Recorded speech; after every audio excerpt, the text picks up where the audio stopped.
ভারতীয় পণ্য বয়কট আন্দোলন কি ভালো না খারাপ? আমাদের দেশের জন্য ভালো, তাহলে আমাদের দেশের পণ্যগুলো বিক্রি হবে।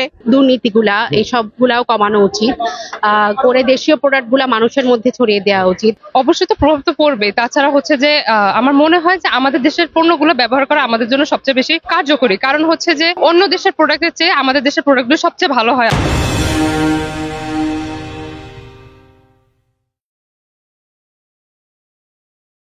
আমরা এসে ওই বর্তমান ভারতীয় পণ্য বয়কট আন্দোলন চলছে, এই সম্বন্ধে কিছু জানেন কিনা? জি ভাইয়া, এটা তো সাম্প্রতিক একটা নিউজ জানি। এটা আমি ভারতীয় পণ্য কিনতাম আগে, পছন্দ করি, বাট এখন যেহেতু বয়কট চলতেছে আপাতত দেশীয় প্রোডাক্ট কিনতে চাচ্ছি বা পছন্দ করতেছি। আমাদের দেশীয় প্রোডাক্ট ভালো, বাট কোয়ালিটিটা একটু ইমপ্রুভ করা উচিত। যদি কোয়ালিটি ইমপ্রুভ করে তাহলে আমার মনে হয় মানুষ এগুলোর প্রতি আরো বেশি ঝুঁকবে। আর বাইরের প্রোডাক্ট গুলার যেরকম অ্যাডভার্টাইজ হয় বা আমরা ওটার প্রতি ঝুঁকে যাই বেশি, বিশেষ করে ইন্ডিয়ান প্রোডাক্ট গুলা, দেশীয় প্রোডাক্টেরও যদি সেইভাবে ঐতিহ্য তুলে ধরা যায় তাহলে মানুষ কিন্তু এগুলার প্রতিও অ্যাট্রাকটিভ হয় এবং কেনে।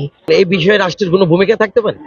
হ্যাঁ, অবশ্যই ভূমিকা তো থাকতে হবেই। ভূমিকা ছাড়া তো আর এটা সবাই ভাবে সম্মিলিতভাবে যদি কাজটা না করা যায় তাহলে তো আর হয় না। আর আমাদের দেশীয় যে দুর্নীতিগুলা এইসবগুলাও কমানো উচিত, করে দেশীয় প্রোডাক্ট গুলা মানুষের মধ্যে ছড়িয়ে দেওয়া উচিত। মানুষ তাহলে বিদেশি প্রোডাক্ট বাদ দিয়ে দেশীয় প্রোডাক্টের প্রতি অ্যাট্রাকশন হবে। ভারতের পণ্য আমাদের দেশে বয়কট করা হয়েছে, এমনি তো ব্যবসা একটু প্রভাব পড়ছে, যেহেতু ভারতীয় পণ্য বিক্রি হচ্ছে না এখন, আর আমরা বাংলাদেশ থেকে কেউ আনতেছে না, তাই এই জন্য মার্কেট একটু ক্রেতাকে সম্বন্ধ একটু কম।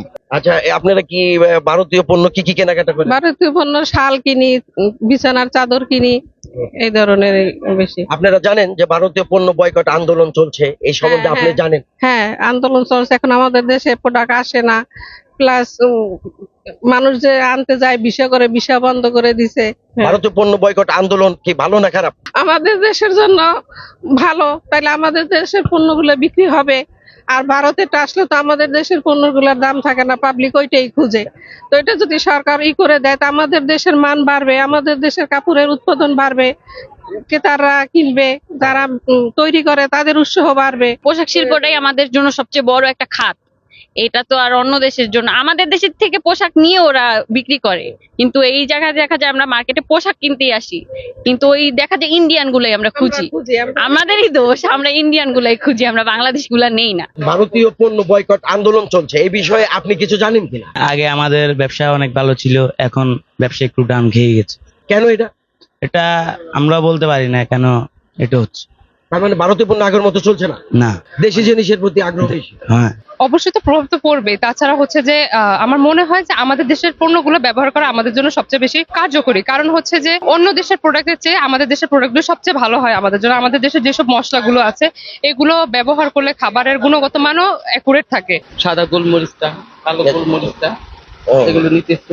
এগুলো তো সব দেশি পণ্য। হ্যাঁ, এগুলো সব দেশি প্রোডাক্ট, আর এটাই আমি ব্যবহার করি, এর জন্য আমাদের আশা। তাহলে আপনি দেশি পণ্য কেনার পক্ষে? অবশ্যই আমার দেশের পণ্য, আমার মনে হচ্ছে যে এগুলি রান্না অনেক টেস্ট হয়। আমরা তো বেশিরভাগ সময় দেশি পণ্যটাই কিনে থাকি, কারণ হচ্ছে যে আমাদের দেশীয় পণ্যগুলো সবচেয়ে বেশি ভালো লাগে ব্যবহার করতে। ভারতীয় পণ্য বয়কট আন্দোলন হচ্ছে, যে এটার প্রভাব বাজারে পড়ছে কিনা? না, কোনো প্রভাব নাই। এটা আমাদের এখানে সব বেশিরভাগ চাইনিজ মাইলের আইটেম, বাংলা ভারতীয় কোনো আইটেম এখানে নাই। আচ্ছা, ইন্ডিয়ান পণ্য আপনারা রাখছেন? এখন আমাদের এখানে এসব চলে না, বেশিরভাগ চাইনিজ আইটেম।